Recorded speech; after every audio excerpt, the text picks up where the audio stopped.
오늘 말씀 한번 듣기 전에 우리 한번 옆에 손들하고 인사 주겠습니다. 잘 오셨습니다. 은혜 많이 받으시기 바랍니다. 오늘 본문의 앞에 사건은요, 무엇이냐면 예루살렘의 나귀 새끼를 타고 입성하시는 예수님의 이 종료주일에 대한 사건입니다. 그 말씀은 지난 종료주일에 말씀을 드렸기 때문에요, 지난 시간에 말씀드린 그 첫 번째 요한복음 앞에서 1장부터가 시작했는데 마리아가 옥합을 깬 사건과 그 다음에 사건이 뭐냐면 종료 사건이에요. 그래서 그 종료 사건을 또다시 말씀을 드리는 것보다 전에 말씀드렸던 내용의 핵심을 딱 말씀드리고 오늘 내용의 말씀을 드려야 이게 이런 내용이구나 라는 것을 알 수 있습니다. 그래서 앞에요, 옥합을 깬 마리아의 영적인 핵심인 부분과 그 다음에 종료 사건의 핵심인 부분을 말씀을 드리고 오늘 말씀을 통해서요, 하나님이 말씀하시는 영적이고 신본주의 성진 성경 해석이 어떤 방향인지 그 말씀을 드리고자 합니다. 우리 성도님들이 꼭 잊지 말고 기억해야 될 요한복음은요, 두 가지로 꼭 두 부분으로 나눌 수가 있습니다. 꼭 기억하십시오. 이거는요, 첫 번째가 뭐냐면 1장부터 11장까지예요. 그리고 두 번째가 12장부터 마지막까지인 21장까지로 나눕니다. 그래서 첫 번째 부분인 1장부터 11장까지의 핵심을 말씀을 먼저 드리면, 요한은 요한복음 1장부터요, 예수님이 누구냐면 태초에 세상을 창조하신 바로 그 말씀이니라 라고 시작을 합니다. 그리고 그 예수님만이 진리이고 그 예수님만이 온전한 은혜요 참 하나님이라는 걸 증거하기 위해서요, 요한복음의 1장부터 11장까지 다양한 치유 사건이 나타나요. 그리고 또 우리가 가지고 있는 요한복음에만 있는 신약 사상을 두 가지를 말씀하십니다. 그게 어떤 거였습니까? 요한복음 전체 7개의 표적의 사건과 7개의 에고에미의 사건을 얘기하면서까지 하나님이 곧 예수님이다 라는 걸 11장까지 많은 사건을 통해서 보여주십니다. 그리고 그 예수님이 진짜 하나님이시라는 걸 증거하기 위해서요, 다양하게 나타나지만 그 첫 번째 앞부분이 1장부터 11장까지 결론 부분이 마지막에 뭐냐면은 죽은 나사로를 살리는 이야기입니다. 뭐냐면 이게 진짜라는 것이에요. 뭐라고 하십니까? 예수님만이 부활이요, 예수님만이 생명이요, 예수님을 살아서 믿는 자는 부활의 영생으로 하나님 나라에서도 영원히 살 것이다.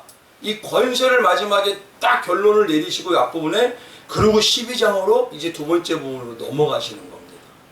그래서 12장의 두 번째 부분에 나타나는 게 어떤 거냐면, 먼저 배경을 딱 가시는데 어떤 거냐, 유월절을 가르쳐요. 그리고 그 앞에 12장 1절 2절에 뭐냐, 살아난 나사로가 누구냐면 하나님이 진짜 도우시고 살리신 보좌에 앉은 자다라고 해서 예수님 옆에 앉는 나사로를 보여주십니다. 그건 뭐냐, 예수님처럼 권세로 하늘나라에서 완벽한 권세에 승리한 자라는 걸 나사로같이 부활하는 신앙의 모습의 사람이다 라고 얘기해 주십니다. 그런 신앙의 성도가 어떤 신앙을 가지고 있는지를 누구를 통해서 보여주냐면 나사로의 동생인 마리아가 옥합을 깨는 신앙을 모습을 통해서 보여주시는 거예요. 쉽게 말하면 나사로처럼 완벽하게 부활이요 생명을 소유한 신앙이 곧 이 마리아가 보이는 옥합을 깨는 그런 신앙에 나타난 7가지의 모습이 곧 그것이 진짜 부활의 신앙의 참 모습이다 라고 얘기하시는 것입니다. 그래서 뭐냐면 이 옥합을 깬 마리아의 이름은요, 어떤 거냐, 존귀하게 한 자, 하나님께서 지극히 높여준 자, 존엄하게 한 성도라는 성도라는 신부로 비유하면서 그 신부가 누구와 함께 하는 거죠? 예수님의 장례를 준비하는 신앙으로 나가는 것을 보여주는 거예요. 쉽게 말하면 진짜 부활과 생명을 가진 성도는 예수님의 장례인 십자가에 동행하고 동참하는 성도다라는 것을 7가지 모습으로 보여주시는 겁니다. 이 마리아가 보인 7가지 신앙의 모습은요, 우리 주보에 자세히 해놨습니다. 그래가지고 지난 시간에 요약을 해놨기 때문에 그걸 보시면 7가지 기름 붓는 모습이 뭔지, 또 머리털을 가지고 발을 닦는 모습이 뭐였는지, 왜 장례를 준비하는지 그걸 다 기록하고 있어요. 그러니까 성경은요, 사람이 잘했다는 것을 사람이 노력해야 된다는 거로 풀어내는 게 아니라 하나님께서 마리아와 같은 우리를 어떻게 만들어 가시는지 이 신본주의로 해석을 하셔야 되는 거예요. 그게 아니면요, 성경이 다른 종교와 불교와 같이 인본주의로 해석이 되어버립니다. 그건 올바로 해석할 수가 없어요. 그래서 뭐냐면 그 마리아의 사건을 그렇게 1절부터 시작해서 한 번 먼저 보여주시고, 두 번째가 뭐냐면 나귀 새끼를 타고 가는 예루살렘에 입성하는 예수님의 종료 사건을 거기다 딱 붙여놓은 거예요. 쉽게 말하면 마리아와 같은 이 신앙의 모습이 진짜 나사로와 같이 부활하고 진짜 승리하는 모습인데, 그렇게 부활하는 그 승리하는 모습이 누구와? 예수님이 왕으로 가는 예수님과 하나 되는 성도다라는 것을 종료주의 사건에 딱 붙여버리시는 겁니다. 그래서 그것을 얘기해 주시는 거예요. 즉 마리아를 통해서 보여준 신앙의 성도가 바로 왕이신 예수님과 함께할 신부의 모습이다, 이걸 얘기해 주시는 겁니다. 그걸 누가 만들어 가신다고요? 우리 안에 성령이 삼위 하나님께서 역사하시는 겁니다. 그래서 이 종료 사건도요, 마리아를 통해 보여주시는 올바른 신앙의 핵심이 무엇인지 조금 더 자세하게 얘기해 주시는 겁니다. 그래서 지난 시간에 뭘 얘기했습니까? 겸손의 왕이신 예수님이 가신 십자가의 그 길, 그 왕의 종료주일의 그 길에 동참한 성도가 참 성도라는 걸 알려드리기 위해서 종료주일이라는 그때 두 가지를 말씀을 드렸죠. 분명히요. 한 가지 뭡니까? 종려나무를 왜 이스라엘 백성이 흔드느냐.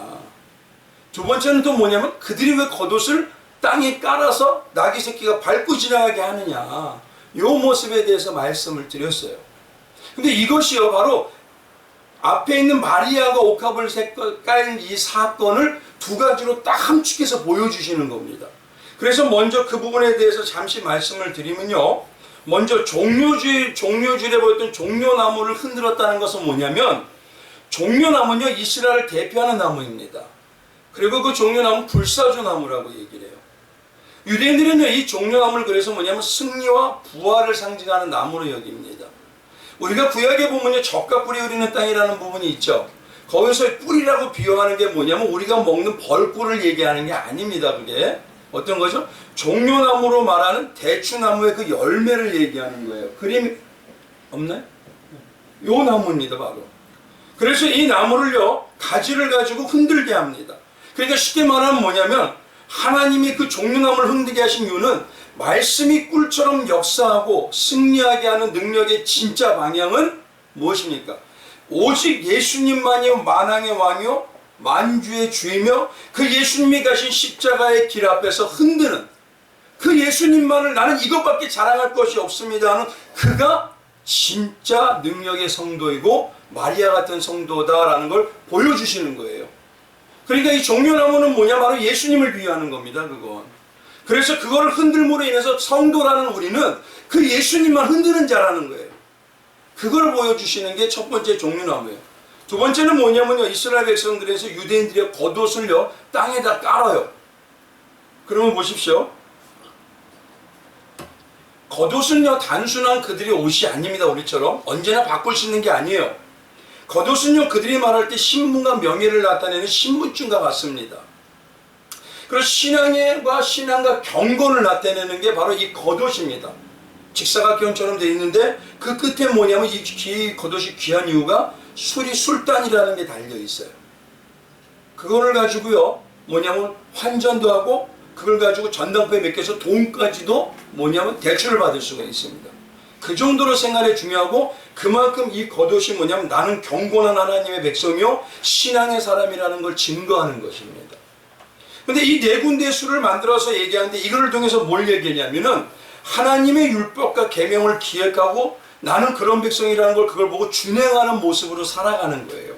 그리고 자신이 얼마나 고귀하고 거룩한 하나님의 백성이라는 것이 대한 그 자부심을 이 겉옷을 통해서 느낍니다. 절대 저들은요 저 겉옷을 소홀하게 여기지 않습니다. 근데 유대인들이요 이 겉옷이 그만큼 중요하다는 건 뭐냐면 결국 그 겉옷은 누구와 같다? 나와 같다는 거예요. 나 자신이라는 겁니다. 그게. 근데 그 겉옷을요 길에다 깐다? 이거는 쉬운 일이 아닙니다. 나는 거룩한 백성이거든요. 근데 당시 길에는 뭐냐면 짐승의 배설물이 널려 있어요. 거기다가 이 귀한 걸 깔아버린다? 땅은 뭐냐면 배설물이라는 건 부정한 것을 여깁니다. 유대인들이 그냥 부정한 것을 가까이 하지 않아요, 절대. 유대인들이 부정한 것을 가까이 하게 하면요, 차라리 죽으면 죽었지, 그 짓은 절대 안 합니다. 근데 그 겉옷을 나귀를 타고 가는 예수님의 길에 그것도 예수님이 아니라 누가? 나귀가 밟고 가게 한다는 게 이건 쉬운 게 아닙니다. 쉽게 말하면 이겁니다. 나귀를 밟고 간다면 누구 왕이시죠? 겸손의 왕이시죠. 십자가를 지고 가는 그 왕. 쉽게 말하면은 이 겉옷이라는 건 나 자신과 나의 모든 것은 그 겸손의 왕이신 예수님께서 가신 십자가의 길에 동참하고 동행하는 삶에 내 모든 것을 다 드려서라도 나는 가겠습니다는 드리는 신앙이라는 소리예요. 그게 진짜 성도라는 겁니다. 그래서 고백과 결단의 신앙이기 때문에 오직 십자가의 예수님만을 따르고 함께하는 나는 죽고 십자가 예수의 생명으로 살겠다는 고백이 겉옷을 땅에 깔도록 이스라엘 백성이 한 건가요? 하나님이 그렇게 배경을 조성하신 겁니다. 그게. 이스라엘 백성은 절대 못해요. 이성적으로 생각해서는. 그러니 그 모습이 뭡니까? 예수님과 함께 가는 그 십자가의 길을 가는 성도가 진짜 은혜의 성도이고 그자만이 예수의 권능과 권세를 누릴 수 있는 완전한 하나님의 왕같은 제사장이요 택함받은 성도요 그리고 하나님의 나라인 자들이라는 것입니다. 그것을 그래서 이 마리아 사건과 종려줄 사건을 딱 붙여놓는 거예요. 그리고요 그 마지막에 뭘 붙여놓냐면은 이제 본문은요 하늘의 미랄의 이야기를 여기서 탁 선포해 버리셔요. 그러니까 이제 이유를 아시겠죠? 이 세 가지를 그래서요 한 번 얘기하고 또 종료주의로 강화하시고 또 하늘의 미랄로 또 강화하시는 거예요. 신앙은 뭡니까? 나는 죽고 예수만 살아. 그럴 때 열매가 맺어진다는 거예요. 근데 기독교 안에서 문제가 뭐냐면 나는 죽지 않고 뭐죠? 교회 안에서 다 살려고 해버려요. 그러니 교회 부흥의 역사도 없고 가정이 변화되는 새로운 역사도 없습니다. 그러니 그걸 가지고 마지막으로 오늘 너희의 신앙은 어떤 신앙이 돼야 되느냐? 하늘의 미랄처럼 땅에 떨어져야 되느니라 라고 그렇게 말씀하시면서 뭘 하시냐? 내가 반드시 그렇게 만들 것이다 이 얘기 하시는 거예요. 근데 우리 한번 보십시오. 우리가 오늘 본문 말씀도 이제 본문 말씀으로 들어가면요 이 말씀이 유명한 이유는 예전에 많은 설교를 할 때 우리가 뭐라고 그랬냐면 예수님이 하늘의 미랄이 되란 것처럼 우리도 희생하고 헌신해서 그런 신앙을 가지고 하나님께 나갑시다 그러면 뭐 어떻게 하죠? 아멘 하죠. 근데 솔직히 여쭤보겠습니까? 죄인으로서 우리가 그럴 수 있나요? 없죠. 그러지 못하니까 누가 오시는 겁니까? 성령이 계시는 거잖아요. 그것처럼 항상 말씀드리지만요 성경은 사람의 열심과 의로움으로 너희가 이뤄내라고 하는 인본주의를 얘기하는 게 아닙니다. 근데 이 하늘의 미랄의 사건도 그렇게 인본주의 해석을 너무 많이 하셨어요. 그래서 이 모든 성경의 주인공은 누구십니까? 예수님이시죠. 바로 하나님이신 예수님이 주인공이고요. 하나님이신 예수님이 어떻게 일하신다는 게 신본주의가 바로 주인공의 내용입니다. 근데 자꾸 성경은 뭐냐면 우리가 어떻게 해라. 그러니까 나의 의로움 때문에 어떻게 하죠? 저자는 못하고 나는 잘해. 저자는 부족하고 나는 잘났어. 이거로 바뀌어가 버려요. 교회에서 그거 얘기하는 거 아닙니다. 교회는요 서로 하나님 안에서 은혜로 살아가는 자들이라는 걸 알려주시는 거예요. 그래서 뭐냐면 오늘 말씀도요 너희가 하늘의 미랄이 되어라 이게 아닙니다. 하나님이 하늘의 미랄로 만들어 낼 것이다 라는 것입니다. 그래서 예수님이 그 얘기를 하시는 걸 마지막에 한 번 더 찝어주시는 거예요. 너희는 반드시 죽고 예수의 생명으로 사는데 내가 그걸 만들어낼 것이다. 이게 핵심인 것입니다. 그러고 난 다음에요 이 신본주의에 대한 메시지를 이제 시작하는 거예요. 근데 여기서 좀 특이한 게요 보시면요 내용을 한번 읽어보셨지만 그렇죠. 보십시오. 명절에 예배 올드리러 올라온 사람 중에 헬라인 몇 사람이 찾아옵니다. 근데 그들 중에요 그들이 뭐냐면 갈릴리 베사다 사람 빌립에게 가서 뭐라 그러냐면 선생님이요 우리가 예수님을 뵙기를 원합니다. 헬라인 몇 사람이 그냥 예수님 뵙기를 원한다고 찾아왔어요. 근데 그 말을 듣자마자 놀라운 건요 예수님이 뭐라고 하십니까? 23절에 뭐라고 하시지 한번 읽어보겠습니다. 그렇죠? 시작. 예수께서 대답하여 이르시되 인자와 영광을 얻을 때가 왔다. 한번 생각해보세요. 헬라인 몇 사람이 왔다고 뭘 인자와 영광을 얻을 때가 와요? 이게 도대체 무슨 말이죠? 갑자기 역사적으로 보고 하나님의 시각으로 보면요 하나님은 이미 영광을 받으셨어요 안 받으셨어요? 받았죠. 하나님의 세계에서는요, 시작이면 마지막까지 다 이루어진 겁니다. 그런데 갑자기 여기서 뭐라 하냐면 인자가 영광을 받을 때가 되었노라. 헬라인 몇 사람이 찾아와서 예수님 뵙겠다고 했더니만 뭘 받기 때문에 도대체? 예수님이 여기서 뭘 뭘 알으셨기 때문에?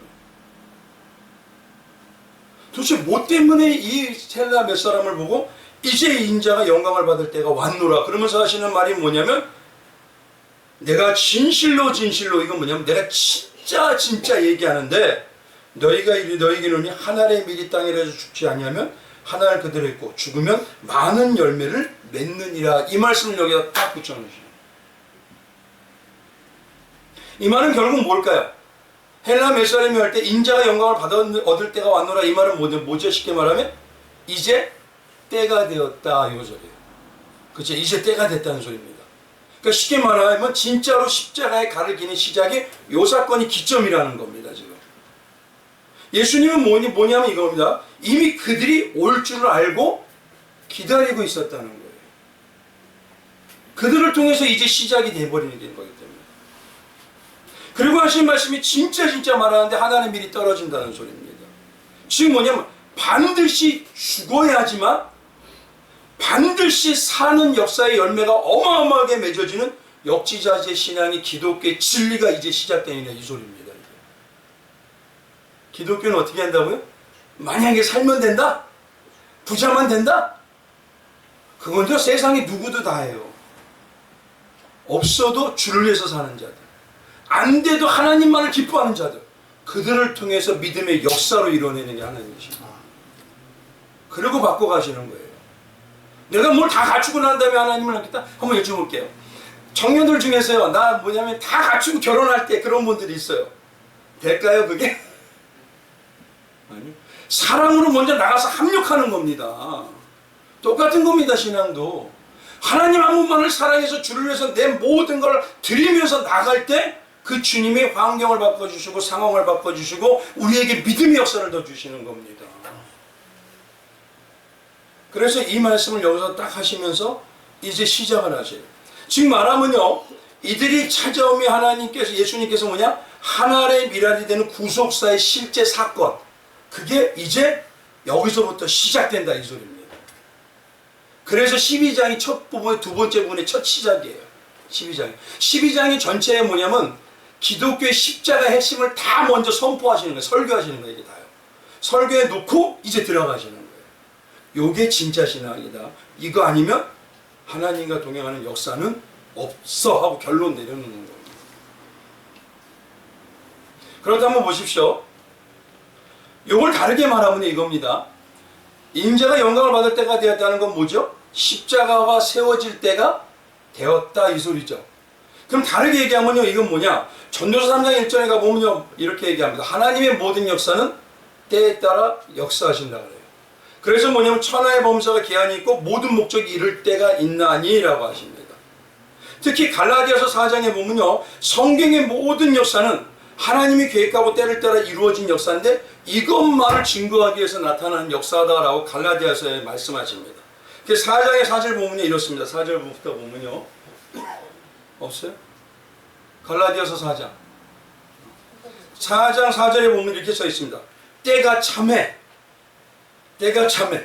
하나님이 그 아들을 보내서 여자에게서 나게 하시고 율법 아래에게 나게 하신 것은 율법 아래에 있는 자들을 속량하시고 우리로 아들의 명분을 얻게 하려 하심이라. 쉽게 말해 보십시오. 때가 참이라는 건 누가 다 주관하고 있다는 거예요. 하나님이 주관하신다는 거예요. 어떤 사람이 근데 이렇게 얘기를 하시는 분들도 있어요. 이스라엘 민족의 유대인들이요, 하나님의 뜻대로 예수님을 받지 않았기 때문에 구원의 능력이 이방인으로 넘어갔다. 맞는 걸까요? 근데 그게 개혁주의라고 하는 전통주의 교회에서 되게 많이 말합니다. 그럼 이스라엘 민족이 그럼 받아들였으면 안 넘어갔겠네요? 이거 정확하게 얘기를 하셔야 되는 것입니다. 쉽게 말해서 이미 하나님은 창세전부터 하나님의 뜻대로 때가 참에 이방인들의 구원을 이루기 위해서 완전한 구속의 역사가 이루어지게 준비해 두셨다 이 소리입니다. 이게 그러니까 누구 손에 달려있다? 모든 것? 그런데 왜 하나님한테 안 물어보죠? 맞죠? 내가 알 수도 없는 거고요. 내가 갈 수도 없는 거고 내가 할 수도 없고 볼 수도 없는 겁니다.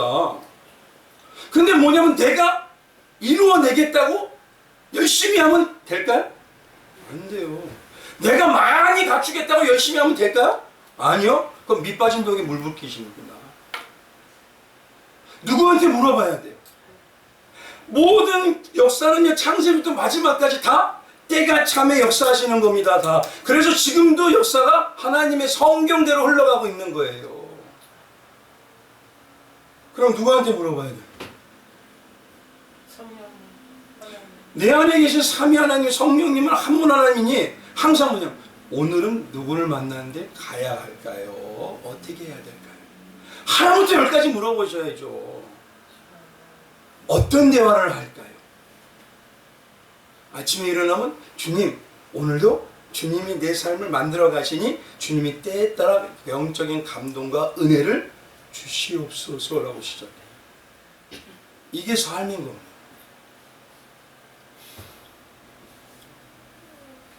그래서 인간사의 모든 게 뭐냐면 하나님 손에 있고 하나님이 이루시는 역사란 전적인 주권과 신본주의를 먼저 여기서 딱 짚는 거예요. 하나님의 미랄이 되는 것은 누가 하는 거다? 너희가 하는 게 아니라 내가 하는 거고, 그런 성도를 만들어감으로 축복을 주는 것도 누구 마음이다? 하나님 뜻대로예요. 근데 어떤 분들은 내가 열심히 했으니까 나 왜 축복 안 줘요? 어떤 분은 내가 열심히 했으니까 왜 우리 자녀가 구원 안 돼요? 맞아요, 틀려요? 네. 하나님의 때가 차고 하나님께서 작정하시고 예정하셔야 되는 거예요. 그래서 이 하나의 미랄의 사건은 뭘 보여주냐면요, 하나님의 예정과 작정이 이 안에 들어있다는 걸 보여주시는 겁니다. 그러니 보십시오. 20절을 보니까요, 유대인들이 개화대주로 여기는 이방인 헬라인들이 예배를 드리러 성전에 올라왔습니다. 그것이 뭐냐면 하나님이신 예수님을 섬기는 신앙의 역사의 시작이라는 것이죠. 그리고 십자가 사건의 시작이라는 겁니다. 근데 이게 쉬운 일일까요? 예배를 드리기 위해서 이방인들이 왔는데 거기다 예수님을 찾아와요. 한번 생각해보죠. 예수님은 당시 유대인들에게 어떻게 취급받았죠? 메시아지만 죽여라! 이거 이때부터가. 유대인들은요, 예수를 죽이려고 합니다, 이제. 왜요? 자기들의 권위, 자기들의 명예, 자기들을 다 우습게 만들어요. 만약에 그러면 이 헬라인들이 예배드리러 왔다가 예수님을 찾아갔다는 걸 금방 들었다면, 당시 예수님은요, 가는 곳마다 소문이 났습니다. 그러면요, 이 헬라인들이 유대인들의 집단에서 따돌림을 당할까 안 할까요? 아마 그들을 성전에 못 올라가게 했을 수도 있습니다. 근데 그들이 뭐냐면 예배 드린다고 하면서 누구를 예배 드리겠다는 거예요, 이제? 예수님. 우리 성도님들 여쭤보겠습니다. 예수님 예배 드리시나요? 나를 위해서 예배를 드리는 것처럼 하나요? 이거 중요한 겁니다. 내가 복 받기 위해서, 내가 잘 되기 위해서 예수님을 섬기는 것처럼 하십니까? 예배를 진짜 예수님만에 나는 없어도 섬기는 겁니까? 이거에 대한 능력의 차이는 어마어마합니다. 그래서 이 헬라인들이 보여주는 거예요. 너희가 정말 예수를 섬긴다는데 예수를 왜 섬기는 거냐? 너 자신을 위해서 예수의 십자가의 모든 걸 이루었다는 게 필요한 거냐?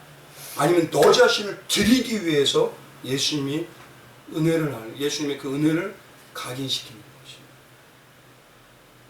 오늘 이 하나님의 미랄의 신앙이 바로 나를 드리는, 하나님께 생명까지 드리겠다는 신앙입니다. 근데 놀랍도록 그 사람을 통해서 뭐가 많이 맺어져요? 열매가 어마어마하게 맺어진다.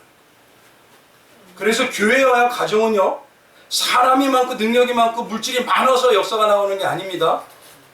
제가 아는데요, 어느 저기 노예사 가보면 큰 교회 목사님이 그래요. 우리 교회를 움직이는 사람은 몇 명밖에 안 돼요? 10명이요 1000명을 움직여요. 우리 성도님 한 분 한 분이 그런 분이 되시길 주님의 이름으로 축원드립니다.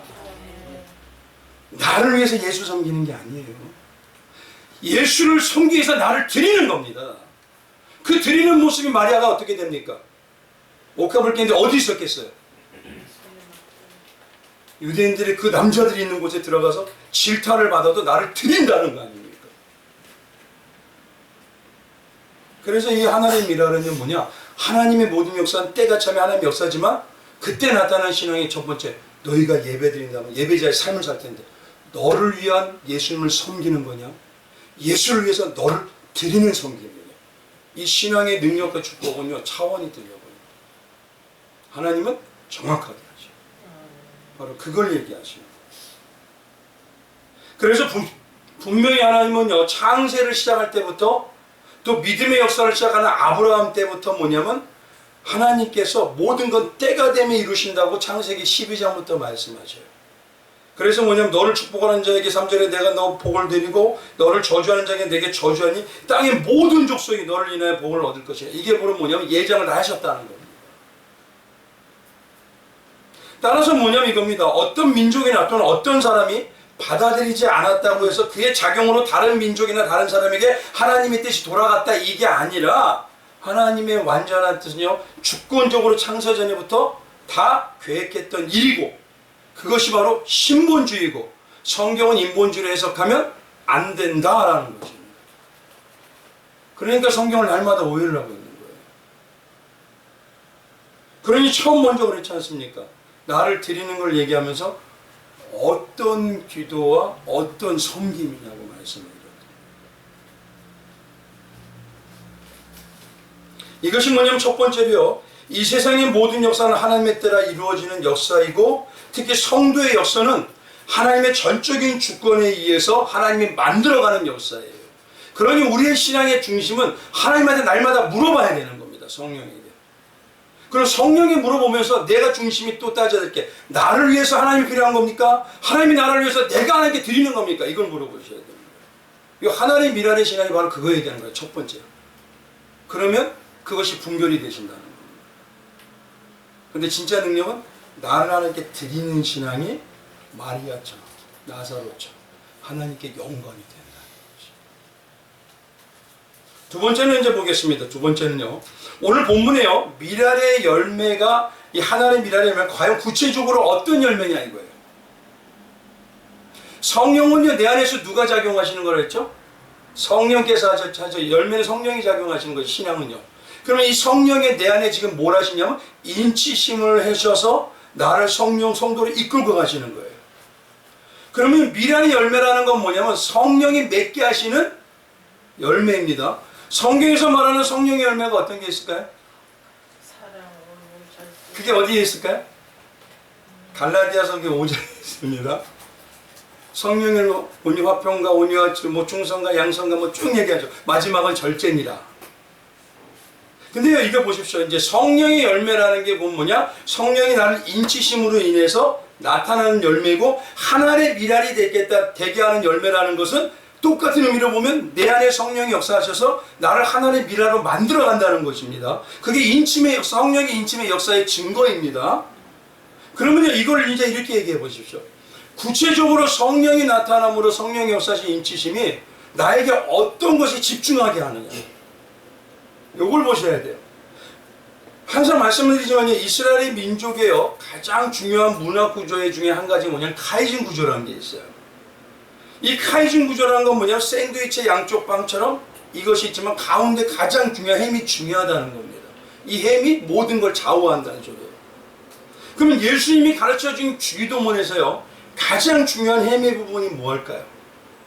그게 오늘날 우리에게 일용할 양식을 주옵시고, 그게 뭐죠? 부족하지도 않고 넘치게도 않고 필요한 대로 하나님이 채워주옵소서 이겁니다. 근데 일용할 양식이라는 게 어떤 양식입니까? 영적으로 예수죠. 예수님이 하늘에 있는 양식이라고 하죠. 그러니까 예수님을 내가 얼마나 예수의 양식을 어떻게 얼마나 먹느냐에 따라서 신앙의 질이 달라집니다.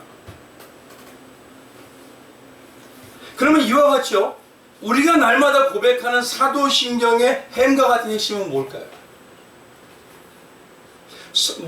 우리의 신앙의 모든 역사는 누가 하시는 거예요? 그러면 사도신경에 가보면 성령을 믿사오며 이 소리가 나오잖아요. 성령이 믿게 하시지 않으면 창조주 하나님도 믿을 수가 없고 예수님도 믿을 수가 없고 성도를 교통하고 교제하는 것도 있을 수가 없습니다.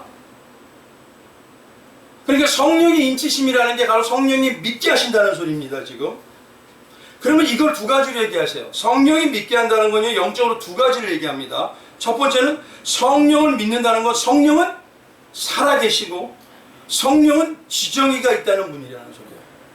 맞죠? 성령은 본인의 뜻이 있다는 소리입니다, 이게. 그렇기 때문에 하나님이신 거고 우리를 그 뜻대로 만들어 가신다는 거예요. 그러면 성령을 믿는다는 말에는요, 두 번째가 뭐가 있냐면 성령은 살아계셔서 지정의가 있기 때문에 성령이 성도에게서 어떤 일을 하는 걸 보여주실 때 우리가 저 성도가 일어나는 저 일이 성령이 하시는 일이구나, 이걸 알 수 있다는 겁니다. 그렇죠? 그게 성령의 일이라는 소리예요. 첫 번째 뭡니까? 성령은 살아계시고 지정의가 있다는 분이시고 그 살아서 지정의가 있다는 분이기 때문에 우리에게 어떤 일을 만들어 우리가 어떤 일에 집중하게 만드셔요. 그럼 그 일을 보면은 이게 성령이 역사하시고 저분이 성령의 사람으로 함께 하시는 성도이구나, 이걸 알 수 있다는 거예요. 그러면 성령은 어떤 분이고 성령이 하시는 일은 뭘까요? 우리나라에요, 예전에 기도원이 많았습니다. 기도원이 많았는데 대표적으로 했던 게 뭐냐면 신유 집회하고 축기 사역이었어요. 하나님의 힘인 인사를 통해서 병을 낫게 하고요, 귀신을 쫓아낸다는 거였어요. 물론 귀신을 쫓아내고 병을 낫게 하는 게 나쁜 건 아니에요. 병 들었는데 낫고 싶은 사람이 없을 수는 없죠. 다 낫고 싶죠. 내 안에 귀신이 들었으면 귀신을 쫓고 싶죠. 근데 문제는 기도원에서 말하는 이 신유 집회와 축기 사역을요, 누구를 의지해서 하는 거라고 얘기해요? 성령의 역사에서. 그래서 기도원에서 자주 말하는 게 뭐죠? 성령 받아라, 이거죠.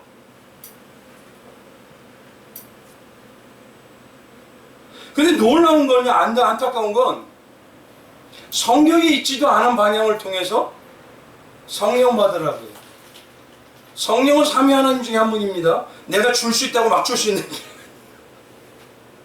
근데 거기서 뭐냐면 막 줄 수 있다고 생각하니까 머리를 갖다 디미르는 거예요, 막. 그걸 분별도 안 하고.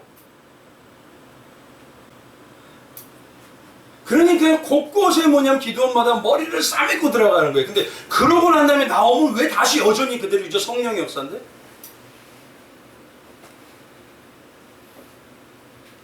성령이 하시는 일이 뭔지를 몰라요.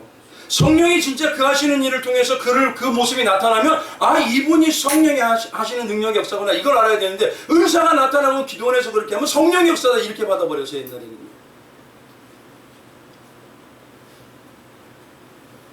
성경이 말하는 성령은요, 삼위 하나님 중에 한 분입니다. 교회 시대를 사는 우리 교회에서 가장 오해를 많이 하는 하나님이 누구냐? 바로 성령 하나님이셔요. 그러면 이겁니다. 신약에서 성령이 인치심을 이루어주기 때문에 하나의 미랄이 된다면 인치심이 과연 이루어짐으로 나타난 신앙의 모습이 뭐냐 이거예요. 인이라는 건 뭐냐면요, 쉽게 말하면 소나 낙이나 아니면 이런 것들이 뭐냐면 인두지시는 거죠. 뭡니까 이게? 이거 누구 거다? 내 거다 이거. 우리한테 인을 쳤다면요, 누구 거라는 소리입니까? 하나님 거지요. 하나님의 것이기 때문에 하나님의 속성을 닮아갈까요, 안 닮아갈까요? 네. 그러면 인이라는 이 모습이요, 성경에는 뭐라고 얘기하냐 이거예요. 에베소서 4장 40절에 이렇게 얘기합니다. 하나님의 성령을 근심하게 하지 말라. 그 안에 너희가 구원의 날림까지 뭐 하기로 했다? 인치심을 받았느니라. 맞죠? 성령이 인치심을 받은 자가 구원의 날까지 이룬 자들이에요. 그런 자가 예수 십자가에 동참하는 자들이고 그가 지른 자가 오늘은 하나의 미랄의 신앙이 되는 겁니다. 그리고 이 인에서 가장 잘 나타나는 부분이 어디냐면 계시록입니다. 바로 계시록의 7장 3절에 이렇게 얘기해요. 이르되 우리가 우리 하나님의 종들이 이마에 뭐하기까지?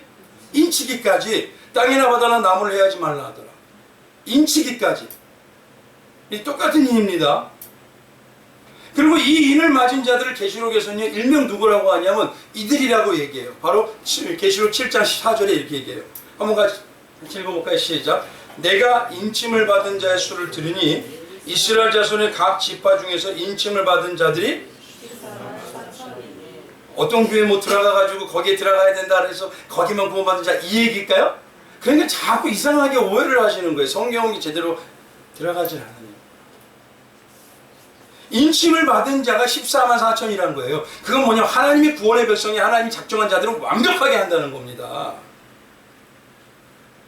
근데 이 14만 4천이 보이는 이마에 입맞았다는 그것이 무엇인지를 14장 계시록 14장에 정확하게 얘기하셔요. 그게 뭐냐 1절 한번 읽어보겠습니다. 14장 1절 시작. 또 내가 보니 보라 어린 양이 시온산에 섰고 그와 함께 14만 4천이 서 있는데 그들의 이마에는 뭐가 있다? 그 아버지 이름 하나님이신 어린 양만이 나는 보일 게밖에 없습니다. 이 사람입니다. 그러니까 쉽게 말하면 나는 자랑할 게 이거밖에 없어요. 우리 성도님들 자랑할 거 지금 뭐 있으세요? 가족 자랑? 영예 자랑? 우리 친구 중에 뭐 검사, 판사, 무슨 뭐 정치인 있는 거 자랑? 아니면 큰 집 자랑? 뭐 자랑하죠? 진짜 성령으로 역사해가지고 완벽하게 승리하는 하나님의 백성이 천국의 백성에 사는 삶을 사는 이 땅의 백성은 지금 살고 있는 백성은 뭐냐면 나 예수밖에 없어요. 이거밖에 없어요. 누가 물어봐도 관계없어요. 난 예수 아니면 죽어요. 근데 놀라운 건요. 요즘 사람들은요. 제가 너무 안타까운 거 밥 먹을 때도 기도 안 해요. 오늘? 오늘? 아니 내 정체를 왜 이렇게 숨기고 살죠? 식당 가면요 사람들이 다 보고 있다고 안 해요. 하나님 주셔서 감사합니다. 나 기독교인입니다. 왜 이걸 못하죠? 남들이 기독교를 어떻게 만들었든 나는 예수에게 붙들린 사람입니다라는 걸 보여줘야죠. 나는 이거밖에 자랑할 게 없어. 근데 이 시대의 성도는 자랑할 게 너무 많아요. 물질 자랑, 학벌 자랑, 혈연 자랑, 치연 자랑. 3절에 가보면 이렇습니다. 앞에서 뭐냐면 예수의 어린 양의 이름이라는 거, 어린 양은 뭘 얘기하죠? 십자가 예수 얘기하죠. 십자가 예수밖에 없다는 겁니다. 바울이 그러죠. 나는 오직 자랑은 십자가밖에 없느니라. 그리고 3절이죠. 그들이 보좌 앞과 새 쟁물과 장로들 앞에서 새 노래를 부르니 땅에서 속량을 입은 14만 4천밖에 능히 이 노래를 배울 자가 없다. 그러니까 노래라는 건 뭐냐면 이겁니다. 어린 양의 이름이 있는 노래라는 건 복음의 노래, 예수님이 십자가에 있네. 하나님의 은혜로 나 같은 죄인 살리신. 그것처럼 뭐냐면요. 내 삶이 자랑처럼 돼서 노래처럼 자랑할 때도 십자가요. 슬플 때도 십자가요. 기쁠 때도 십자가요. 언제나 내게 십자가요. 이것만 얘기한다는 사람. 그 사람을 딱 보면은 아, 저자는 예수밖에 없구나. 저게 예수님의 사람이란 성령의 인침을 받은 증거라. 근데 죄송하지만 저도 옛날에 사업을 좀 했거든요. 사업을 하는 사람 중에서 뭐냐면 교회 다닌다는 사람들이 많죠. 근데 어디 가서 이 주가 아니라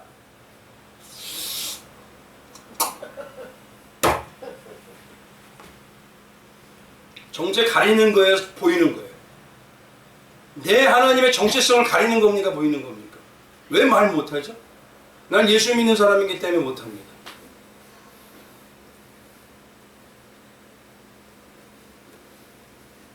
성령의 인침을 받았다는 게 뭐냐면 성령이 인치심을 하면 하늘의 미랄이 되도록 십자가와 동행하게 만든다. 그것이 나의 노래가 되고 그것이 열매가 되어서 내 안에서 성령의 열매가 넘쳐난다는 거예요. 사랑과 희락과 화평과 오래 참음과 자비와 양선과 충성과 온유와 절제니 성령의 열매 이거죠. 그런데 성령이 갑자기 열매를 받았다는 성도들이 판단과 시기와 질투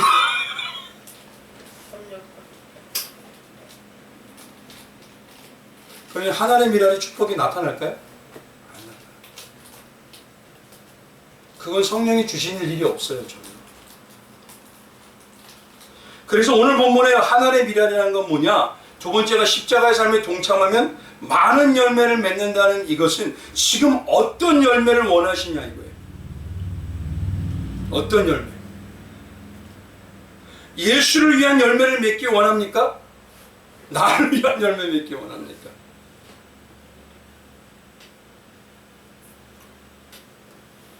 하나님의 미랄의 신앙은요, 이타적인 신앙입니다. 자의적인 신앙이 아니에요. 나를 위한 신앙이 아니에요.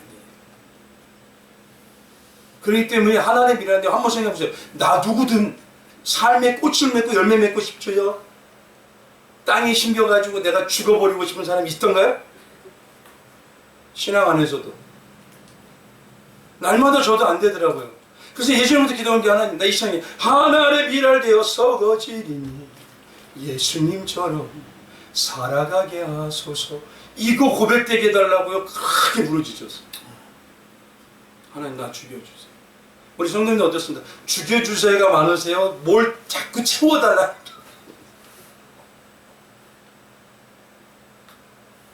미랄의 신앙은요, 이 자체가 들려집니다. 두 번째가 바로 십자가의 삶에 동참하는 신앙은 나를 없애주셔라는 기도 제목이 많아요. 왜요? 기도라는 건 내 마음속에 있는 걸 나타내는 거예요. 어떠십니까? 나를 위해서 주시고요, 내 자녀 위해서 주시고요, 내 삶도 바꿔주시고요, 내 집도 바꿔주시고, 이게 많으세요. 주님 내 거 드릴게요. 하나님 받아주시고요, 내 자녀도 받아주시고요, 그 삶도 하나님 책임져 주시고요, 하나님과 동행하게 해주시고요. 이게 더 많으세요. 이게 두 번째 미랄의 신앙의 의미입니다. 세 번째는요, 오늘 본문 말씀에 딱 이 헬라인들 오자마자 예수님이 그러죠. 인자가 영광을 얻을 때가 되었다. 영광이라는 게 뭘까요? 헬라어로 독사라고 합니다. 독사라고 하는 건 뭐냐면 영예와 명예와 엄위와 경외함을 얘기합니다. 그런데요, 영광이라는 걸 쉽게 하면 하나님을 하나님답도록 섬기는 방향, 이걸 얘기하는 게 영광이에요. 쉽게 영광이라는 거, 하나님 명예, 독사라는 건요, 하나님을 하나님답게 섬긴다, 이 소리예요. 근데 오늘은 보십시오. 하나님을 하나님답게, 하나님이 가장 기뻐하는 섬김이 뭡니까? 하나님의 미랄이 되는 신앙이에요. 그러면 이거를 신앙으로 얘기하면 십자가에 동참하고 동행하는 신앙, 요거예요. 그게 뭐냐면 가장 하나님이 기뻐하고 하나님이 영광 받는다. 근데 많은 분들이 얘기해요. 하나님께 영광을 드립니다. 교회에서 그러죠. 찬양하고 난 다음에 그러죠. 다들 영광의 박수 드리겠습니다. 이게 무슨 영광이죠, 도대체? 노래 잘하게 해주셔서, 찬양 잘하게 해서 하나님의 영광이 나타나면요, 내 관심이 어디로 바뀌어요? 그럼 여기로 바뀌었나요, 정말? 또다시 찬양 열심히 해놓고 예배 드리고 난 다음에 어쨌을까? 이제 이러고 집에 가서 이 인간은 어떻게 나를 또 괴롭힐까? 이제 삶을 한 주간 어떻게 살까? 왜 그러죠? 하나님께 영광을 드렸으면 나는 하나님한테 시각에 꽂혀요. 그럼 누가 이 시각에 꽂힐수록 누가 책임져 주세요? 이거 안 믿어집니까? 교회가 어려워요? 괜찮아요. 어디로만 향하면 돼요? 삶이 어려워요? 괜찮아요. 어디로 향하면 돼요? 내 자녀가 말을 안 듣고 내 자녀가 힘들게 하고 내 남편이나 아내가 뭐냐면 마음을 찢어요? 어디를 향하면 돼요? 그게 하나님의 미랄의 신앙입니다. 하나님이 기뻐하셔요. 하늘을 향하고 예수를 향하면요. 그럼 누가 만들어주겠다는 거예요? 그 안에서 예수의 사랑이 나타나게 하고, 은혜가 나타나게 하고, 가정의 화평이 나타나게 하고, 환경이 바꿔주십니다. 근데 우리는 여전히 문제에게만 꽂혀요. 하나님 말하는 예수님 말하는 영광받게 된 영광은 하나님을 하나님답게 섬기는 것, 하나님의 미랄에 동참하는 것. 그게 어디 시각을 향하고 있는지 보십시오. 그러면 찾아지게 됩니다. 오늘 마지막이에요. 네 번째는요, 이 하나님의 미랄이라는 건 뭡니까? 간단히 말하면 씨 뿌리는 비유죠. 이게 씨를 뿌리는 거잖아요. 근데 이 씨 뿌리는 비유가요, 어디 나타나 있을까요? 마태복음 13장에 나타나 있습니다. 마태복음 10장에 가면 네 가지 밭의 비유 있죠. 열매 맺는 건 어떤 밭이죠? 옥토밭밖에 없잖아요. 이 네 가지 밭을 말하는데, 이 네 가지 밭을 옛날에 어떻게 얘기했냐면요, 하나님의 말씀대로 내 아래에서 돌짝도 골라내고 가시덤불도 골라내고 내가 모든 걸 해서 하나님이 칭찬받는 밭이 됩시다. 그럼 아멘 해요, 안 해요? 내가 그럴 수 있어요? 나는 밭인데? 나를 만들어주신 건 누가 하셔요? 그렇죠? 그러면 예수님께서 이 네 가지 밭과 세 가지 밭에 불의한 밭과 옥토밭을 왜 말씀하셨을까요? 예수님께서. 이 세 가지 받고 옥토밭을 왜 얘기하셨을까요? 쉽게 말하는 겁니다. 나는 너희를 만들어내는 왕 중에 왕이다 이 소리입니다. 지금 이 말씀을 왜 네 가지 밭의 비유를 끌어다가 지금 얘기하시냐 이거예요. 그럼 무슨 이야기냐면 너희의 마음속에 가시밭인 자도 있을 것이고 너희의 마음속에 돌짝인 밭이 있을 것이고 너희의 마음속에 뭡니까? 굳어진 마음의 밭이 있을 것이지 않느냐. 그러나 내가 이 모든 것을 어떻게 하셨죠? 다 바꾸고 깨부시고 변화시켜서 어떻게 합니까? 옥토밭으로 만들어내겠다는 겁니다. 그 옥토밭이 어떤 밭이다? 나를 죽이고 예수를 높이는 하나님의 미랄이다. 그 얘기를 지금 하시면서 또 동시에 뭘 얘기하시냐면요. 마태복음 14장에는요. 하나님의 밭에 씨 뿌리는 비유 중에서 뭐가 있습니까? 뒤에 가면 알곡과 가지가 있어요. 하나님이 만드는 과정이 뭘로 만드시죠? 복음으로 만드시죠. 선포를 하셔가지고.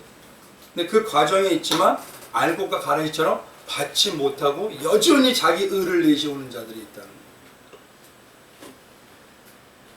한번 보시죠. 쉽게 말하면 이겁니다. 복음을 얘기하고 은혜를 얘기를 끝없이 얘기하는데 중간중간 어떤 분들은 뭐냐면 내가 그래도 하나님한테 잘 살았잖아. 내가 의로웠잖아. 이 정도면 됐잖아. 이런 분들이 있더라는 거예요, 없다는 거예요. 그거는 은혜의 역사의 미랄의 능력이 열매 맺는 역사가 없다는 거죠. 이 네 가지가 오늘 본문 말씀의 신본주의를 해석하는 거예요. 그러면 마지막으로 한번 정리하고 이제 끝낼게요. 첫 번째, 만사는 누가 다 역사하신다? 하나님 하시죠. 그러면 누구에게 물어보라? 두 번째는요. 신앙의 열매는 결국 뭐냐면 성령의 인침의 열매이고 그 인침의 열매는 쉽게 말하면 하나의 미랄이 되는 열매예요. 미랄이 되기 위해서 성령의 열매가 맺어져야 되죠. 사랑과 일함과 화평과 그것이 맺어져야 되는데 그게 누구에가 맺어지게 하신 열매다? 십자가에서 예수의 은혜가 맺어지게 하는 열매예요. 그러면 나의 중심이 나를 위해서 열매 맺기를 원하십니까? 예수를 위해서 나를 드리면서 예수만 열매 맺기를 원하십니까? 세 번째는요. 하나님께 영광을 드린다는 게요. 영광은 뭐냐? 하나님을 하나님답게 섬기는 게. 그게 뭐냐? 십자가의 예수님과 동행하는 하나님의 미랄이다. 네 번째는요. 우리가 드리는 신앙이 받기만 하길 원합니까? 드리기 원합니다. 오늘 이 네 가지 모습을 통해서요. 내가 나의 의로움을 나타내는 거지. 은혜만을 추구하는지. 오늘 그 모습이 바로 오늘 예수님 마지막으로 12장에 딱 귀결을 딱 집어내는 너희의 신앙은 하나님의 미랄이 되어야 된다. 내가 그 신앙을 만들어낼 거다. 그러고 얘기하시는 예수님의 애타는 심정의 말씀이었습니다. 이 말씀으로 날마다 승리하시길 주님의 이름으로 축원드리겠습니다. 오늘 이 시간에 우리 한번 기도